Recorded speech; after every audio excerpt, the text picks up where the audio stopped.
Hello, everyone. Welcome back to Thought Room. I'm Mia, and I'm so happy you're here today. And yes, before we start, a tiny update. Daniel won't be here in today's episode. So today, it's just me, you, and a really fun story.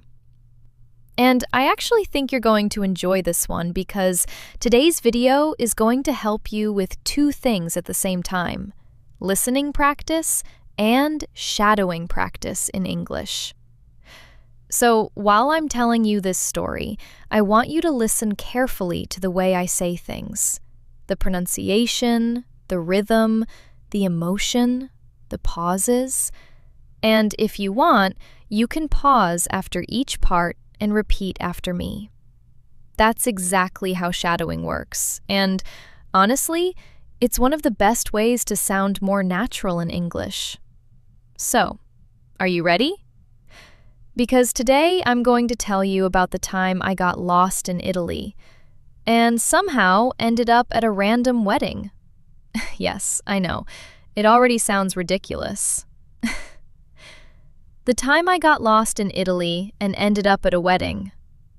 So, a few years ago, I went to Italy for the first time, and I'm not even exaggerating when I say I was beyond excited. Like, unreasonably excited. I had dreamed about going to Italy for so long. The food, the architecture, the old streets, the little cafes, the romantic atmosphere, the history, the fashion. Everything about it felt beautiful in my head. I was staying in Rome, and one morning I woke up and thought, today I'm not going to rush. I'm not going to follow a strict tourist plan. I'm just going to walk around, explore, and enjoy the city. And at the time, that felt like a brilliant idea. Looking back, it was the beginning of the chaos. That morning started perfectly. I had breakfast at a tiny cafe near my hotel, just a cappuccino and something sweet. And I remember sitting there thinking, wow, this is exactly the kind of morning people post on Pinterest. Then I started walking. And Rome is one of those cities where you can't walk for 5 minutes without seeing something beautiful. Every street had charm. Every building looked important. Every tiny corner looked like it had a story. There were flower pots on balconies, scooters parked dramatically like they were in a movie, little restaurants with handwritten menus outside, old doors, fountains, windows, people talking loudly with their hands. The whole thing felt so cinematic. So, obviously, I kept walking, and walking, and walking. At some point, I thought, you know what?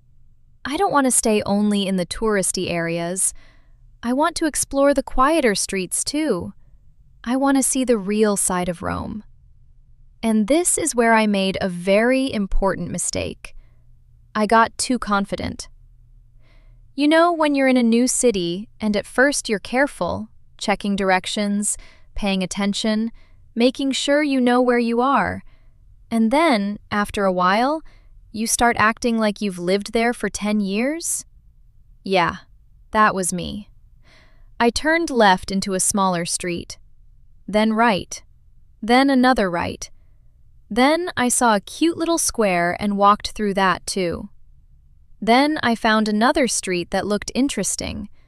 And after maybe 20 or 30 minutes of this, I suddenly stopped and had one horrible realization.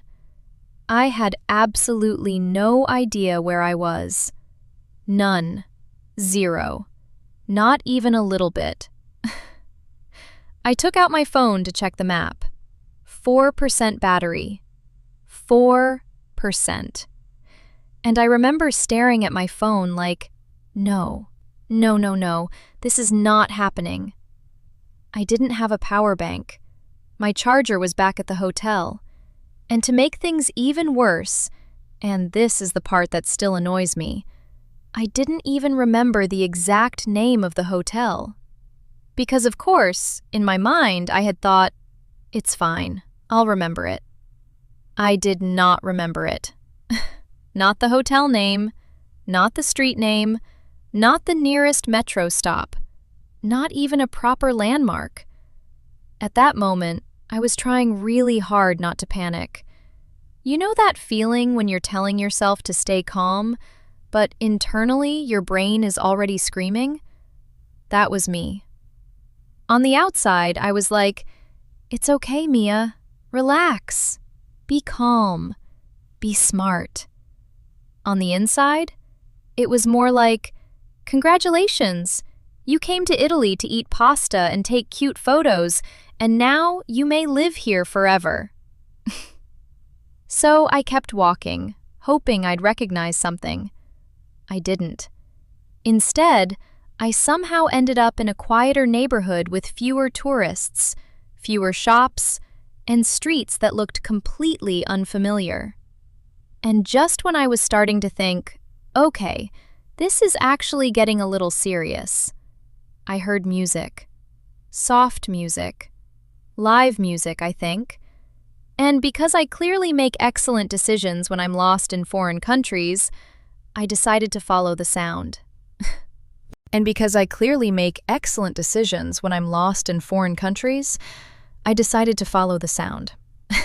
So I turned the corner, followed the music, walked a little farther, and then suddenly I saw this beautiful little courtyard. And in that courtyard, a wedding. An actual wedding. A small one, not some huge, glamorous wedding with hundreds of people, but one of those intimate, warm, beautiful weddings with maybe 20 or 30 guests. There were fairy lights hanging above the tables, white flowers everywhere, people dressed elegantly, glasses of wine in their hands, someone playing music nearby. It looked like a scene from a movie. And there I was, sweaty, confused, wearing sneakers, carrying my bag, looking like a tourist who had taken a wrong turn and accidentally entered someone else's life. I literally froze for a second because I didn't know what to do. I was like, okay, back away slowly. Don't ruin their wedding. Just leave. So I turned slightly, ready to disappear as quietly as possible. And then an older Italian woman saw me. She looked at me. I looked at her. She smiled.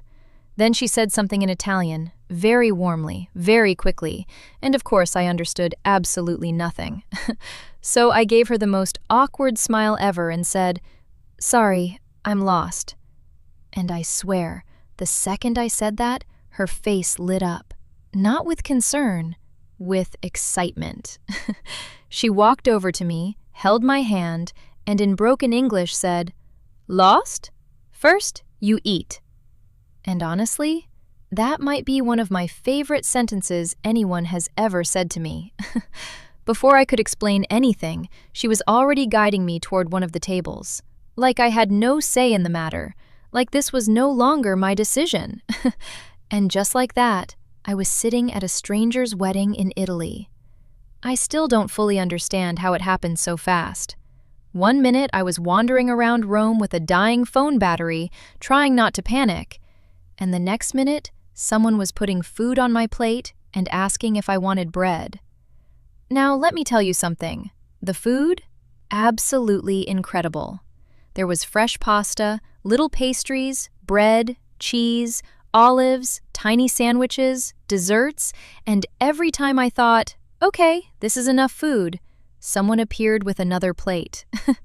I kept smiling at everyone, and they kept smiling back. People were talking to me in Italian, and I was just nodding like I understood everything. I did not understand anything.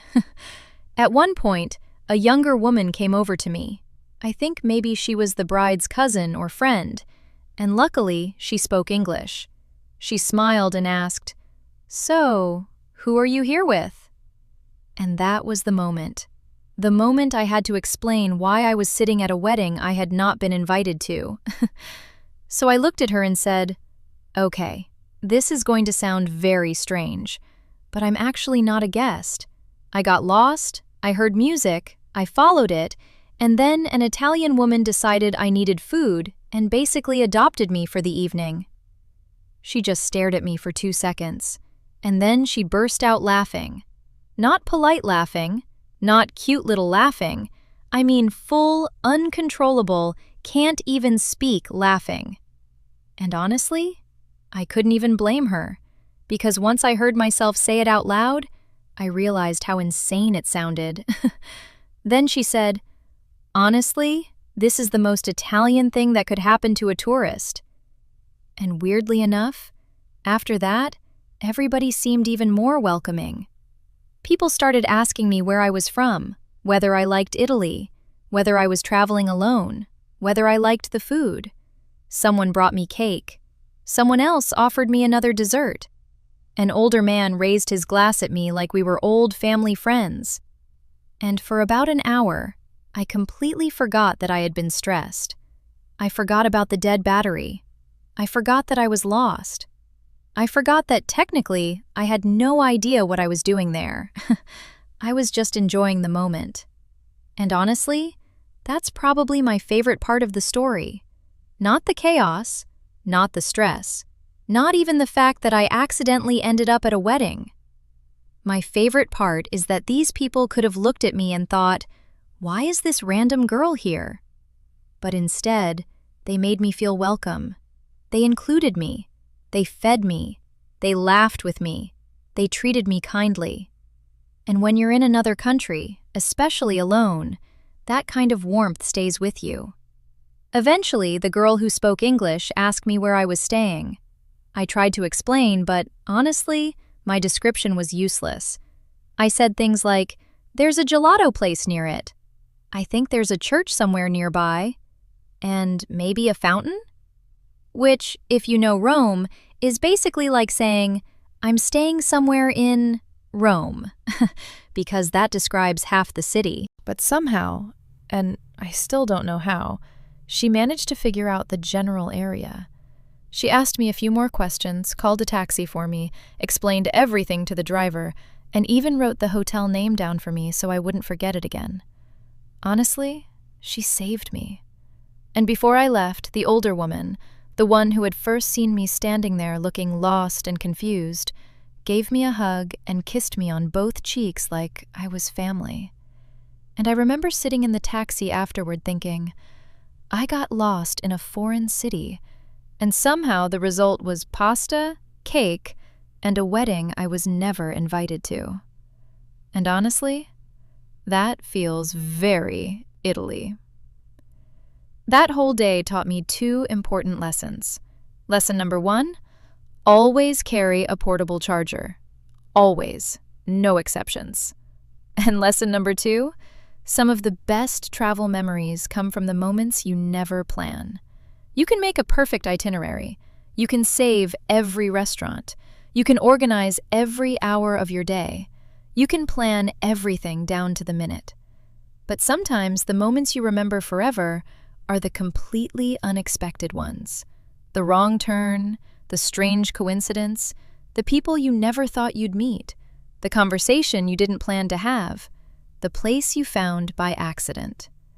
And I think that's one of the reasons I love traveling so much, because sometimes life gives you a story that sounds completely made up, and yet, somehow, it really happened. Now, let's go over the useful idioms and expressions from the story. 1. Beyond excited. This means extremely excited, more than just normal excitement. So when I said, I was beyond excited to go to Italy, I meant I was super excited, very, very excited. 2. The beginning of the chaos. This is a fun expression we use when a situation starts going wrong in a dramatic, messy, or funny way. So if I say, that was the beginning of the chaos, I mean that was the moment everything started becoming confusing or out of control. 3. I had absolutely no idea where I was. This means I was completely lost, not a little confused, completely lost. 4. Don't panic. A very common phrase. It means stay calm, don't lose control, don't get too stressed. 5. burst out laughing. This means to suddenly start laughing very hard, usually because something is really funny and the laughter starts instantly. 6. This is the most Italian thing that could happen.